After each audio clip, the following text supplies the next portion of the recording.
শুধু মুসলিম হলে সফলতা নাই, কেননা কবরে যে সেজদা দেয় সেও কয় আমি মুসলিম। মরা মানুষের কবরকে যারা সেজদার স্থান বানিয়েছে তারাও আপনার থেকে ভালো মুসলিম, এটা তাদের দাবি। শাহজালালের মাজারের পানি কপালে নিয়ে ডলে যারা, হাত দেখে ভাগ্য পরীক্ষা যারা করতেছে তারাও নিজেদেরকে মুসলিম মনে করে, এমন মুসলিমের কি সার্থকতা আছে? তাহলে শুধু মুসলিম হলে হবে না, মুসলিম হতে হবে কোরআন এবং সহিহ হাদিসের উপরে আমলকারী একজন বিশুদ্ধ আকীদার মুসলিম। শুধু মুসলিম নিজেদেরকে শিয়ারাও দাবি করে, বোঝা যাচ্ছে? শুধু মুসলিম নিজেদেরকে কাদিয়ানীরা দাবি করে।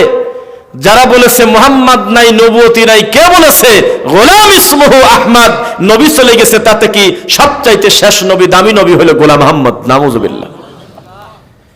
তাকে যদি আপনি বলেন যে আপনি খ্রিস্টান, তাহলে তার সামনে টিকতে পারবেন না। কেন? কারণ তার দাবি আপনার চাইতে সে বেশি ভালো মুসলমান।